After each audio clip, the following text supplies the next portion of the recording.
Well, hello there, ladies and gentlemen, boys and girls, children of all ages. My name is DB333, and welcome back to Hearts of Iron 4, The New Order Last Year's Europe. In the last video, we did it, boys. Slavery is no more. Can we get some pogs in chat? This is the point if I was streaming this where I'd ask for pogs in chat. That didn't work out, of course. That's not working out, of course, but we did it, boys. Slavery's no more. And yeah, we got Nesram online. That's pretty neat. We're done with this entire bit of a focus tree, so we don't even have to look over here. We're more focusing on foreign policy for now. Ooh, Syria is broken free. Interesting. There goes the oil crisis. People do not want words. They want the sound of battle. The battle of destiny. Black gold and red sand. I love red sand. Fucking awesome drug. And there goes my nerdy Mass Effect references. Signal companies. I don't care at this point what we research. I really don't. But Streamlined, I think, is better from what I've noticed.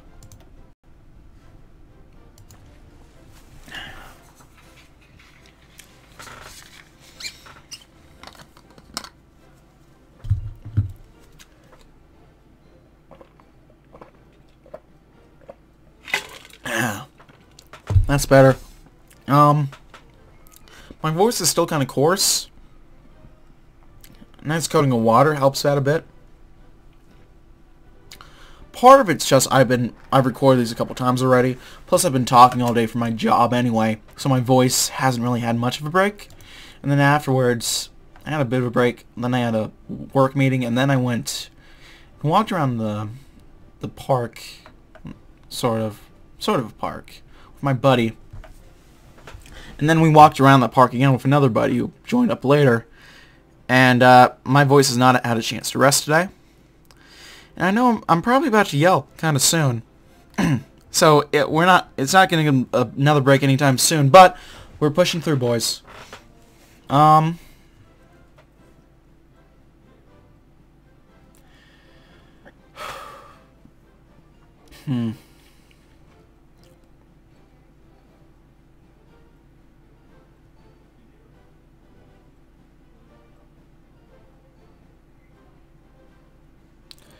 Perfect mediator.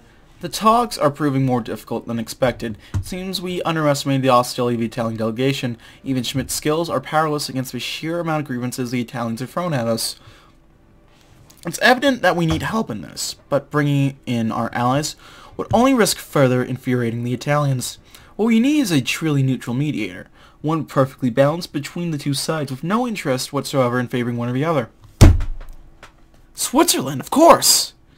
The Swiss Confederation is encased between the Reich and the Italian Empire, and they have always maintained a policy of strict neutrality ever since the last war. Perhaps they would be willing to put their mediation between us, as they would greatly benefit from renewed trade between the two sides of the Alps. There we go. We have civilian factories. Is there anything really to build? We haven't built anti-air, actually. You see, I could have remembered we did some anti-air stuff. And that was probably one of the last recording sessions that got cut. So, you know, what to fucking do. And here's our good old fortress. Back in the Civil War days. All that time ago when we recorded that. Wow, that was a while back. This is probably the longest series I have done. That wasn't like the longest Hearts of Iron 4 series I've done, at least. I know that much. Mass Effect 3 went on for a while. Don't get me wrong. That was fun too.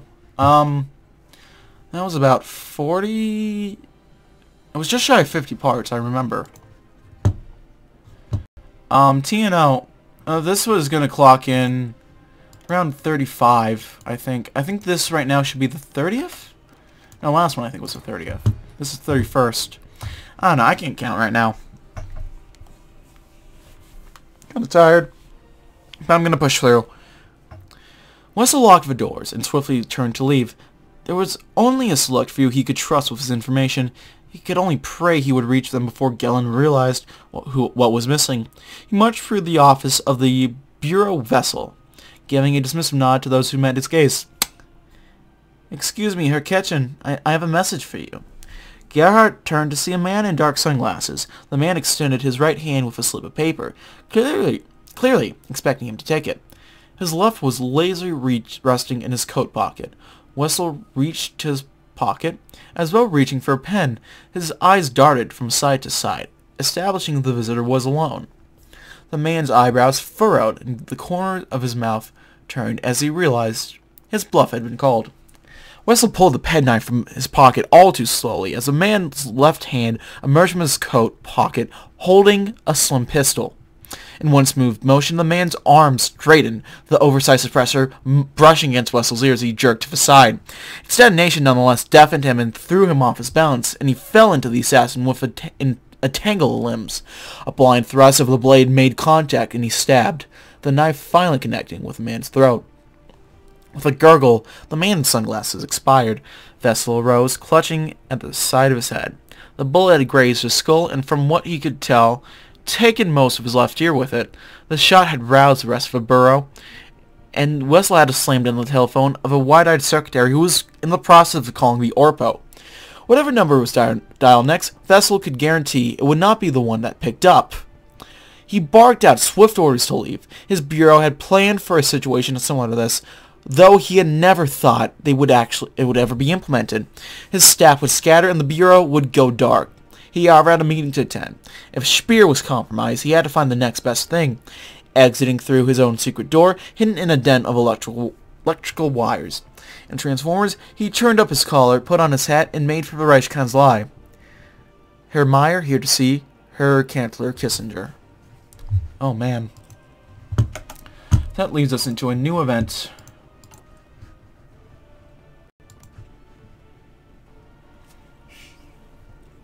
Let's look at Britannia, standing all noble and shit. We got Maggie Thatcher.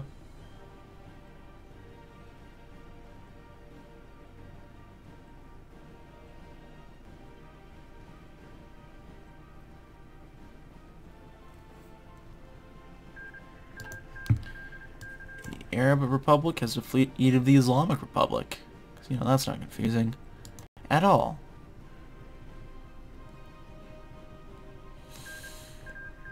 There goes to the Republic. So it's Islamic Republic, Kurdistan, and the Iraqi Republic. Fuck! I didn't mean to do that. It's the Swiss one. Basically saying, hey, we'll let you put banks here if you mediate for us. That's it. Yeah, that's not the most important one to miss. The Reich must meet its needs, and we have approached the Japanese with an offering to begin importing into our country. Shockingly enough, they have been eager about the proposition. It didn't take very long for both parties to reach an agreement. It seems like importing into the INATS Pact will be a major boon to them. And while it does not necessarily work in our favor, it's also a boon to us. Now we must continue expanding this deal to completion, our sanctions for their goods. There we go.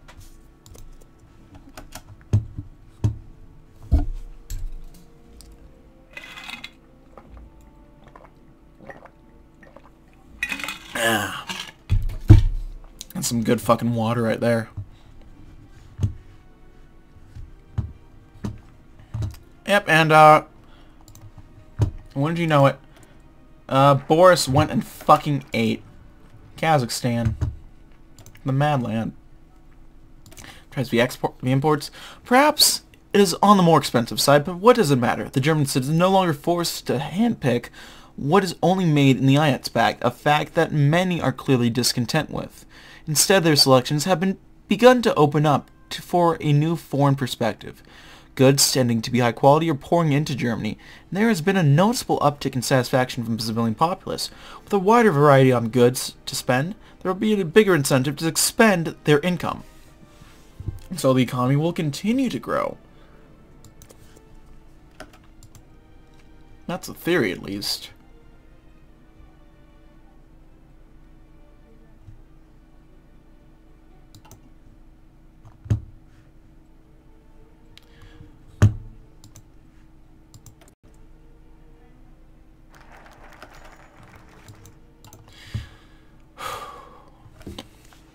The shelves at groceries, markets, and specialty stores have lately been lined with a new and exciting product from the USA and Japan alike. Foods and drinks such as Guyanese bananas, American sodas, and Japanese seafood are providing tasty new meals for families and allowing all sorts of new restaurants to pop up. Barbies, Etch-a-Sketches, action figures, and cartoons on an ahead-of-time Japanese invention called a video home system fill toy and novelty stores and provide hours upon hours for new entertainment for German citizens and adults alike. Perhaps the most popular facet of a new important products is a craze in foreign electronics.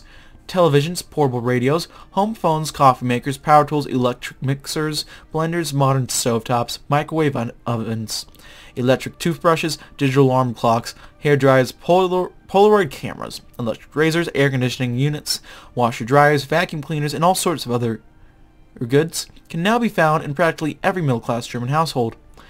All of these brand new products have caused Germany's consumers to come out and buy everything they can. Open trade with the USA and Japan has brought a new economic and cultural era for Japan, and there's no going back. Finally, something to spend money on other than Fanta. Competitive market.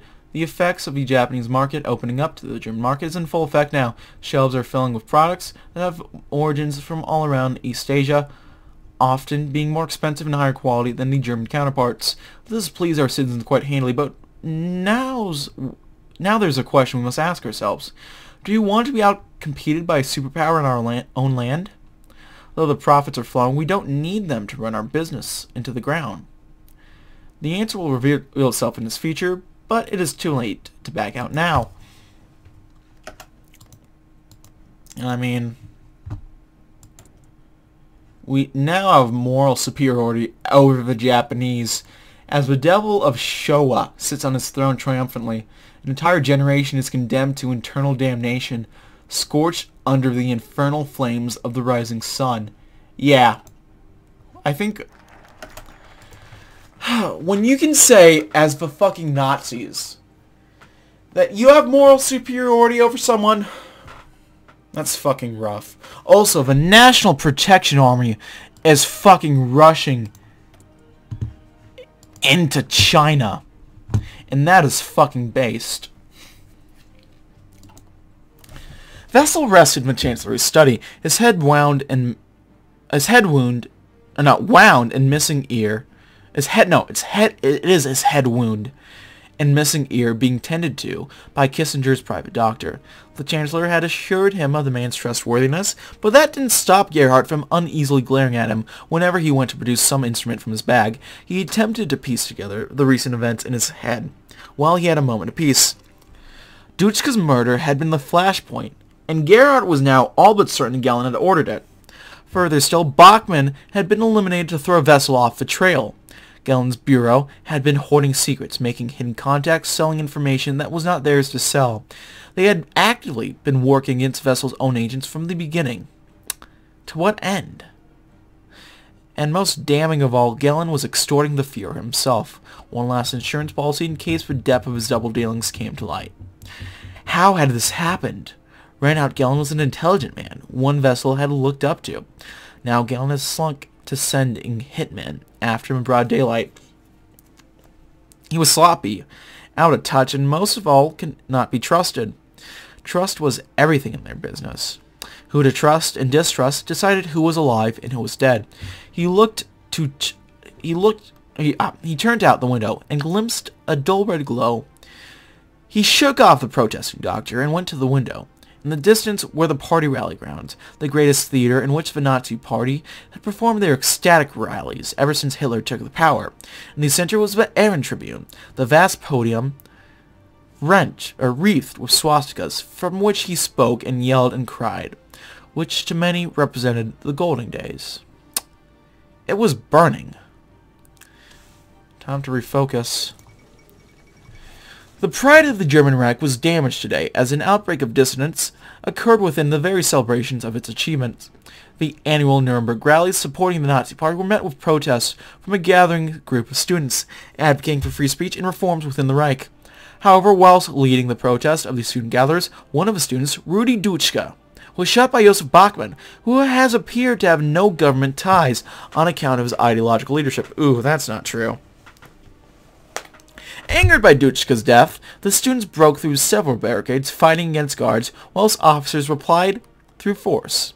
After several waves of gunfire, the riots were dispersed, and the city of Nuremberg was placed under martial law by authorities. The Reich banner, a German socialist group, claimed support for the protesters, and that Duchka's shooting was orchestrated by the Reich itself. Disturbing. Yeah, that's not good.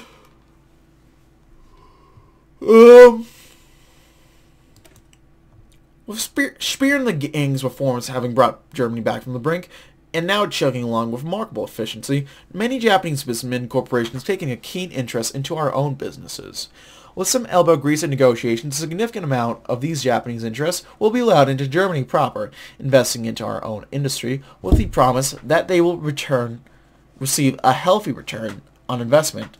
As a consequence, this should electrify life back into the small and medium-sized businesses in Germany and companies in other nations in the Alliance Pact. Well, there we go. Some off-map civilian factories and some regime stability. What are you going to do? We probably have it like maxed out. Yeah, our regime stability is nothing to scoff at.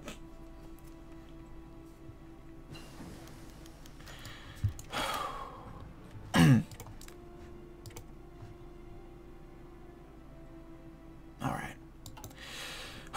I'm prepping because I'm about to yell. Well, not so much this time, but future. But I'll probably have to yell a little bit. Nothing was getting better. The Ehren Tribuna was burning, and Speer could only watch. Clearly, the military police he had sent in did nothing to alleviate the anger the rioters felt. The rambunctious fools. The idealistic, short-sighted, animalistic fools. All they knew was chaos and panic, and here they were, burning down one of his most prized constructions. There were so many memories in that place. Glory echoed its field, but now it was empty. And did anything good come out of it? Perhaps one thing. Speer's realization that those fools could not be dealt with in peace. He had given them a chance to take the olive branch, and they merely spat into his hand. Now he was in his office, and here stood a member of the gang. Minister of, Henning von Treschow. Speer coldly called, and Treschow stood tall, unflinching, gazing at the Fuhrer with an emotionless stare. The Minister of the Interior is busy, so I'll pass this responsibility on to you. This revolt has gone too far. These madmen must learn what martial law is like. Treschow shifted uncomfortably. Herr Speer, Not a second more did he continue when Speer cutting quickly and harshly. That was an order, von Treschow, and you will listen to it. The time for playing games with your liberal demands is over. Germany burns, and I will destroy this alliance before I let this horde burn the rest down like the barbarians pillaged Rome. So I advise you to listen. He couldn't see it, but Trescow's hands behind his back were clutching against each other tightly, and his finely cut nails scraped against the skin in anxiety. All right, then, he said, giving a short nod. Is there anything you want me to do? Was Speer looking at him or through him? He couldn't tell. No, Treschow. I want you to focus all your attention on this. They will learn the values of violence and discipline. The whip will crack, and they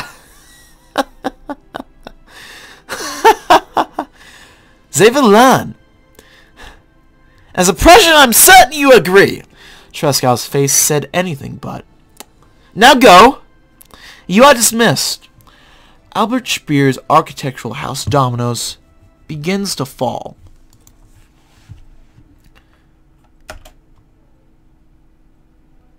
Oh dear.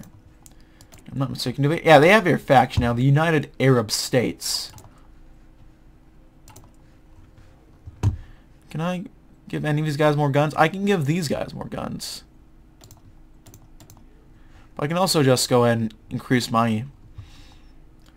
all my stuff in Afghanistan, up their odds of winning. Can I send volunteers at all?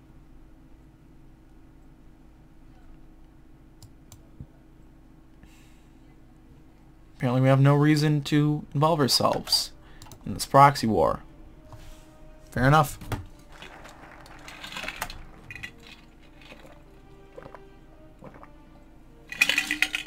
Yeah, that's probably fair. And we're done encouraging investors. German jobs for German people.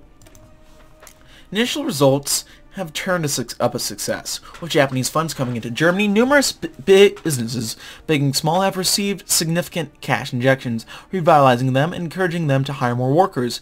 This has had an almost rippling effect across Germany, and while it isn't a major increase, it's still a boost to our growth. There we go. Alright, I'm going to go ahead and take this hoodie off real quick. Just because it's getting a little warm. Too warm for hoodies. I'm sure I might put it back on this later. Not quite yet, but later. Yeah, this is good for now. Let's continue. We got a lot of PP. So it's Kurdistan versus the Baathists.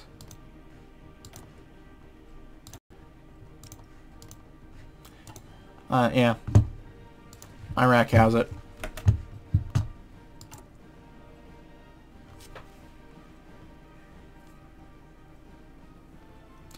Yeah, there we go. Damn.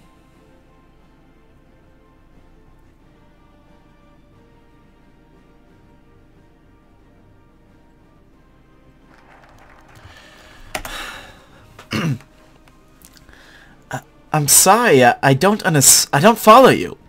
Helmut Schmidt was leaning against a booth wall, not fully understanding what he was hearing. You're saying there's a rebellion going on? I'm not saying there's a rebellion. There is a rebellion! They're all over the place! The diplomat's voice crackled over radio, the rattle of rifle fire occasionally making its way into the receiver. The fire was rapid and fast, and seemingly close. Helmut shifted as a mental picture began to form in his head. So it's another slave rebellion. Well, scheisse. Do what we did in the last one, he muttered to the phone, a hit of confusion mixing into his normal stately tone. No, Helmut, you don't understand. This isn't some slave revolt. The whole fucking city is up in arms. They've got Reich banner flags. They're chanting. Reich banner? A shout of excitement fired up Schmidt's spine, followed quickly by fear. Not Speer. We'll get to Speer shortly. This was simultaneously very good and very, very bad. Shit, are you sure? We can't put this down! They've got guns, they've got ammo, I think they've stolen a few tanks! Oh shit! The screeching of metal faintly pulsed through the receiver, quickly accompanied by the roaring of an angry crowd. Fuck, okay, I've gotta go! We're evacuating! Warsaw is lost! I repeat, Warsaw is lost! The line went dead with a slam. Helmut stood in disbelief, still glued to the phone. Finally, after a moment of silence, he dropped the receiver and rushed to the train station. This was going to be big. A new chapter in history begins. Well, may the money flow. Perhaps the one thing the reformers and the conservatives both share in common is that they care about the well-being of the average German citizen. Incredibly, with us loosening sanctions with Japan, this has led to an increase in the standard of living, and even if we're interacting with a superpower that was previously almost hostile to us, no clique in the Nazi Party seems to be against the progress we're making. Business is booming, baby. Yeah, I mean, never mind we're working with actual slave labor when we just abolished it, but... Ooh. Speer had never seen the council assemble so quickly before. Speidel, Schmidt, Kissinger, Erhard, von Treschow. He could tell that each of them had rushed here on short notice. Their reactions were similarly varied. Spiedel's calm exterior was betrayed by his deeply furrowed brow. Earhart and Tresckow both seemed worried. Kissinger showed only mild interest, and Schmidt seemed to be almost excited at the thought. Speer regarded him with an extra stare before beginning. So, give me a rundown. Well, my Führer, Speidel began, but was cut off by Schmidt's quick talking. My Führer, the Poles of Warsaw have risen up, aided by the Reichsbanner. Apparently this Spartacus has made his presence known there, and they're setting up for a potential counterattack. The Polish government is in disarray. They're trying to set up a new government, but they're not having a good time of it. The rebels have gone about freeing the slaves, lifting the Nuremberg laws, repealing restrictions. Why are you so excited about this, Helmut? They're fucking it all up! I've done so damn much for them, and this is how they repay me! I don't know why I ever listened to any of you, if all you do is give me problems! Speer shouted, slamming his fist into the table. Schmidt recoiled, as did the rest of the gang. This was new. The sudden silence was broken by the entrance of his secretary, delivering a new report to the Führer. He read it, reread it, and then threw it in the air for a resounding FUCK!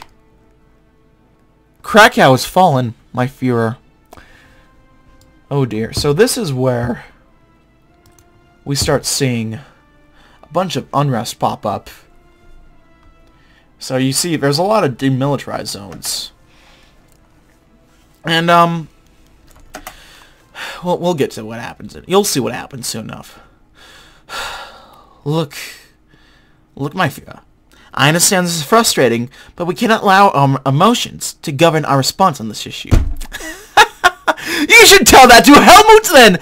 That's all he's been doing through the entire fucking time I've worked with him!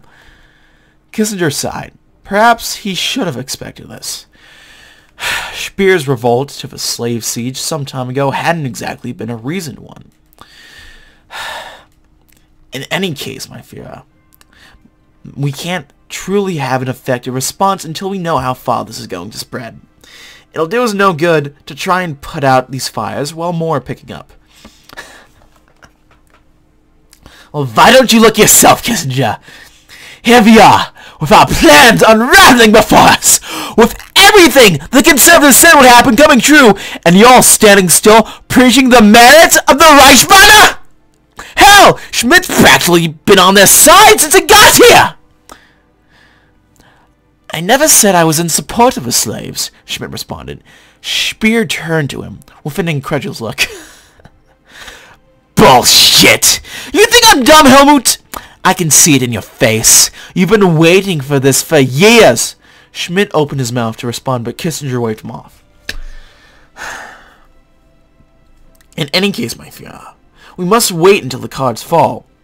This is certain to get worse before it gets better. Kissinger stated. As if to prove his point, the secretary returned bearing more bad news. Speer groaned as he read it.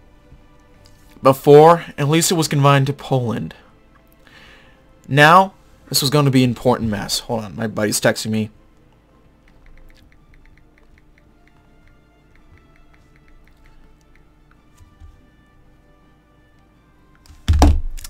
The garrison had abandoned Kiev, my Führer. And there goes some unrest in Kiev and some uprisings.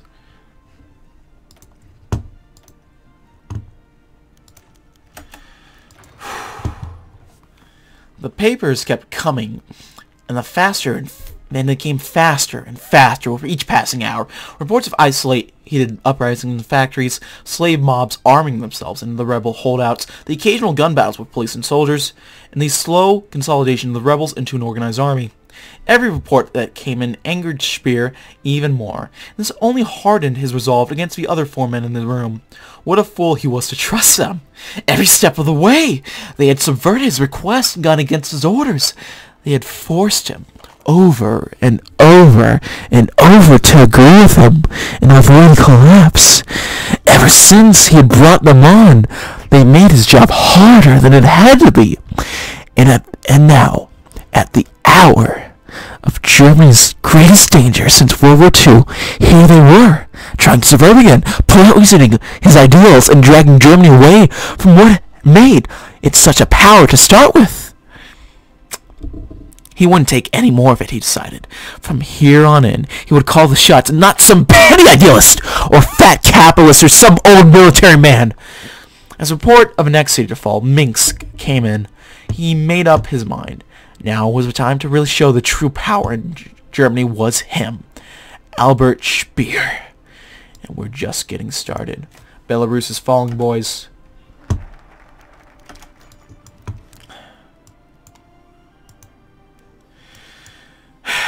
He had felt tremors before, but not this bad.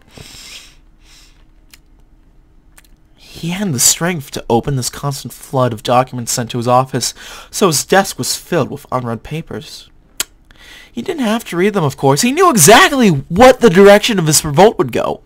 They would push, and the Wehrmacht would push back until finally the Aryan heel would stomp and annihilate the petty resistance the revolt gave to submitting to the new order.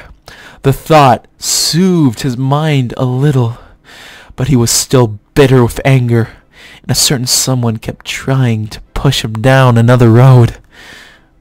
"My Führer," Schmidt began, and Speer took no chances, slamming a fist on the desk and glaring at him with rageful, tired eyes. "This nonsense again!" he said, stirring himself in anger. "Helmut Schmidt, know your place. I spent the last 2 decades trying to move past verb after verb, and now you're constantly biting at my ankles here and there. Who do you think I am, Schmidt? Some sort of peace-loving liberal scum? Perhaps you are, but I am far from such a thing."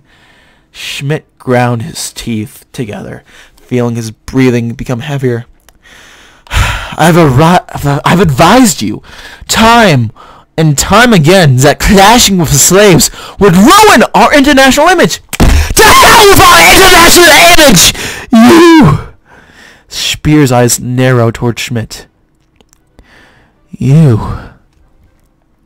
Lying in bed with the Reichsbanner, aren't you? Schmidt felt his stomach churn, and he stepped away.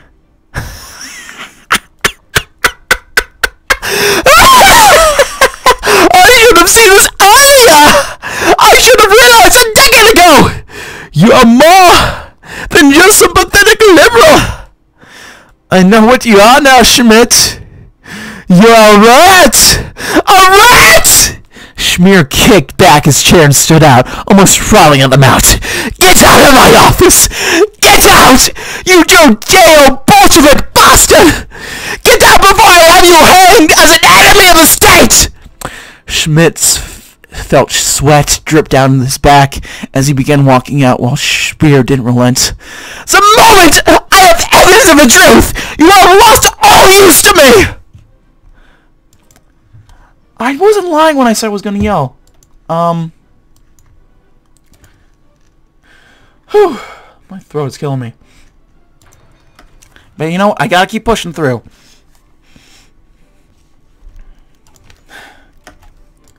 Oh dear. I'll read this one first, because it's tying into, I know I'm not gonna have to yell if it starts with a bang, so I'll read it first. Even still, as he was readjusting to his life, his new apartment, small and shoddy as it was made to the best use out of by him. I'm gonna try to throw my socks into the laundry. I missed one. I always miss the first toss, I notice. And I'm guessing with the second one, I'll be able to readjust, recalculate. Oh! More or less made it. Sometimes that woman who talked to him in the factory visited here and there, and they talked. They would talk about current things happening, and she was like a source of information. He learned things outside of his simple life, how the world was in turmoil, how Germany was making this sweeping change and passing this outstanding law, how they were still treacherous bastards, and how things would never remain the same, and how day by day, things only grew tenser. Antonin knew it would happen. In fact, he was waiting for it. When he received a pair of knocks on his door, he closed the book in his hands. That was about the great Slavic migration into Eastern Europe, and unbolted the chain, letting it open slightly so that he could look outside. "Yes?" his old unused voice asked, and he could see it. Two men in uniform, and the sign of a Polish home army. "Greetings, Antony Grzwax." I'll go with that. "We're here on behalf of the Free Europe Army." In his hands he held a rifle that harkened back to old times. "Will he fight, sir?" The man's face was hard but sympathetic. "There will be no work for you tomorrow." Antony knew that well. "But I can understand if you wish to remain here." Slowly, Antonin unbolted the door completely and let it open wide. He was old, perhaps even frail, but Antonin shook his head. "No, son," he began, holding his hands out. The soldier nodded and handed him the rifle. I can still fight." He looked down and then back up. "Before you go, can I ask you a question?" The soldier took no time to respond, even sounding a little enthusiastic. "Of course!" "Do you know a woman named Anna Slovakovska?" I think that's how you say it. Slovakovska. As the reports continued to roll in of spontaneous rebellions, clear trends began to emerge from the haze.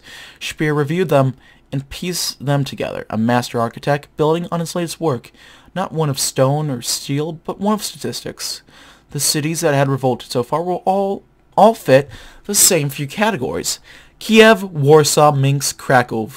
All were poor eastern cities. None had been successfully Germanized. Each still had significant amounts of slaves, whether personal or company-owned. Finally, the major kicker. Each had abnormally high levels of Reichsbanner activity. Perhaps it was the relatively young demographics of each city, or perhaps it was the universities, but the pattern was clear. Playing formed in Speer's head. This was still controllable. With the right analysis and the right plan, he could stop this rebellion in its tracks. And then a revolt seized Riga, and the statistics crumbled away. Riga shared none of the tells with the other German cities. Besides a high slave population, it held a significant German minority. It was rich even after the chaos that engulfed Ostland years ago. It had not even had a major Reichsbanner presence. Yet here it was, another angry red mark of revolt splintering the Reich. Speer put the paper down on his desk to join the pile, sighed, and tore the rest of his analysis off the corkboard. Perhaps there was no pattern to this. Perhaps there was no stopping it. Well, time to start over. Yep, got parts of Latvia rising up. The Baltischer Bund. There had been one saving grace of the Slave Revolt, its adherence to the cities. Each revolt was confined merely to the city, painful, but containable. They here, mobilized to action by the Führer's personal order, sat in siege around the city. A complicated standoff ensuing between the slaves and the soldiers, neither side willing to fire first. As long as the revolt stayed inside the urban jungle, the Reich still stood. Of course, it didn't. Somehow, someway, the news spread to the slave plantations that still toiled the countryside. One by one, the slaves found their spines, taking up arms against their masters and burning their fields to the ground. Mobs met each other and became armies, tearing through the countryside and burning any slave-owning farm home they found. Soon enough, the Wehrmacht found itself flanked and humiliatingly was forced to retreat as the country slaves dubiously met with the students and rebels of the East. As the mood out east turned joyous, the mood in the Führer's office darkened. Speer slammed his fist into the table, barely suppressing an angry yell. This was all that rat bastard's gang fault. They had played with fire, now the whole Reich would burn. The end is nowhere in sight. Oh. Oh. Is that him? Is it him? Oh my god, it's him. Willy. Terror Willy Brandt. Motherfucking Spartacus himself. Willy Brandt fights for a Europe many believe will never exist. Burnt as Herbert Fromm in 1913, he strove with determination during the Weimar years to maintain the Democratic Republic against the threats of Nazis and communists alike.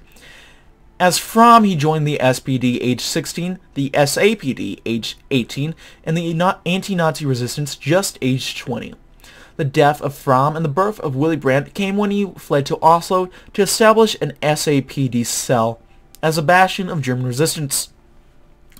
As Norway and later the Soviet Union collapsed, Brandt and his fellow resistance members attempted to flee to the US to continue the struggle against tyranny.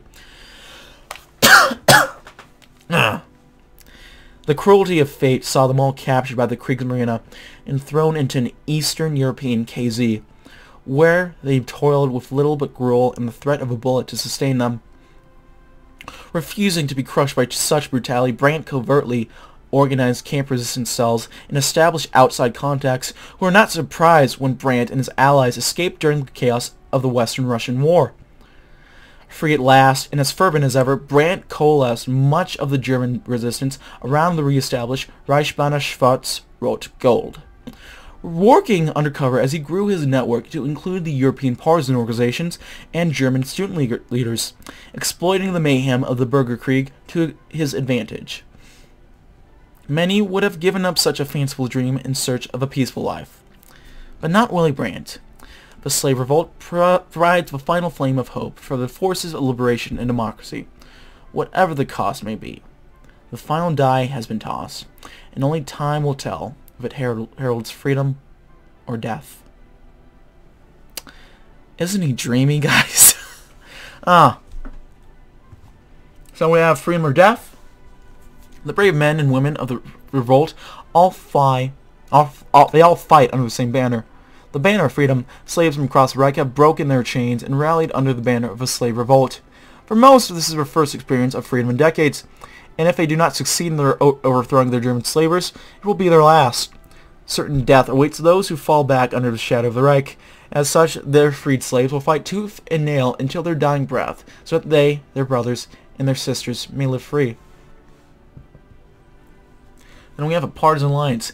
A big hit to attack and planning speed, but a nice bonus to defense. The Slave Revolt is comprised of a diverse coalition of partisans, political movements, and of course, freed slaves, all taking up arms under the same banner. These groups, long entrenched within Eastern Europe, are scarcely used to fighting in the light of the sun or doing battle against an organized enemy fighting force. Even less so are these partisans acclimated to working alongside movements to which they were formerly opposed. Yet despite all, these men and women understand that they have gone all in, and have nothing left to gain from petty squabbles and partisan rivalry. The revolution has arrived, and with it has come the time to fight. And then we have unity and diversity. More stability, even more hits planning speed. Unlike many movements in history, the Slave Revolt is not one bonded to language, ideology, or political goals. Many of the factions that complete the revolt do not so much as speak the same language as others. Yet regardless of any such divisions, they are united in the purpose of freedom. Unified against the Nazi threat, this unlikely band of brothers will stand together firmly until either victory is achieved or they perish in pursuit of freedom.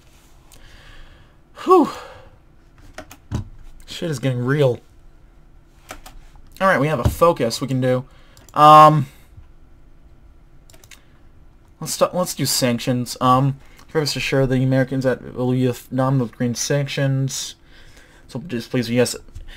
Who cares about fucking American Japanese sanctions? I don't. We're not complicit. We already fucking know that. We're about to be complicit in a bunch of fucking war crimes in a second, depending on how this goes, but we're not complicit right now, so let's just say that.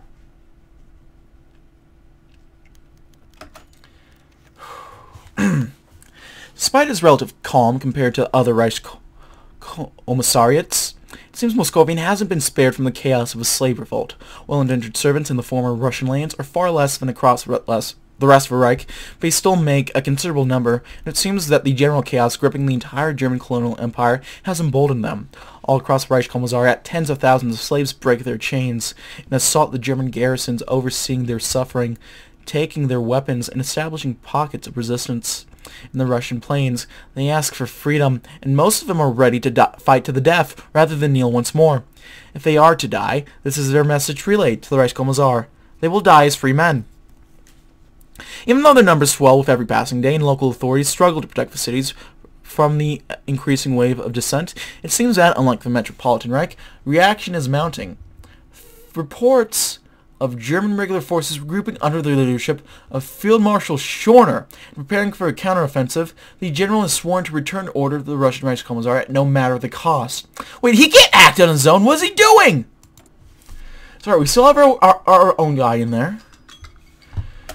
I'm sure nothing will happen. I'm sure everything will be fine. Everything will be okay. Everything's fine. Oh no. Without reinforcement from Germania, itself facing a growing wave of unrest, today the German garrison in Warsaw has evacuated the city in full haste. Aided by the Polish resistance, thousands of freed indentured laborers assaulted isolated barracks, police stations, and other strategic resources all across central Poland, arming themselves with anything they could find, unprepared for an uprising of this magnitude. The German forces found themselves scattered and easy prey for partisans and enraged slaves, with the central government unable to answer due to the mainland having exact same problems. Only 100 times worse, Central Poland is effectively no man's land. Bands of slaves roam the countryside and the cities. But without a unified leadership, they act as they please. Some merely try to return home, while others sack houses and stores, attacking all German settlers in sight. We gotta do something to stop this! And there goes Poland. The Army Verband Fries Europa. Fries Europa? I could go for some I had some garlic fries the other day, and they were pretty good. Oh no. The eerie silence of the corridor was interrupted by the sharp clicking of boots against the polished floor. The men strode onwards with purpose, their overcoats fluttering behind them. They pushed through the door at the end of a corridor and marched up the crimson stairs, stepping around the crumpled bodies that punctuated every turn. When the gang reached the top, an armed officer saw them approach and thrust his hand into the air. "Ha, Schorner!" Ferdinand Schorner saluted in response. The traces of a smile were tugging at his lips, threatening to ruin his forcibly stern expression, as he marched his men towards the cabinet room. At last, Moscow was his. Moscovian was his. The coup had been an absolute success, though naturally he had not been there to witness it. Anyone who dared resist the militarist infiltration of Moscow's government buildings, from the lowest, slowliest secretaries and guards to the highest politicians and generals, were shot on sight. The West were, oh dear, in the progress of being deported to the KZ like the trades they were. The men entered the cabinet room. Blood was splattered across the framed portraits that hung on the walls. Reamer took a seat at the far end of the table and began speaking in a mockingly reedy voice, replicating Alexis von Rona's mannerisms perfectly. The militarists cackled with laughter. A gunshot rang out somewhere on the floor below them. The Reich cried out for a savior as waves of treason threatened to drown it forever. And Schorner answered the call. A thin smile finally spread across his face. How long until his men were storming Germania and dragging the liberal rats out of the Reichstag by their ties? Just how grand are this madman's ambitions? Oh no. Uh-oh. Uh-oh. Uh-oh!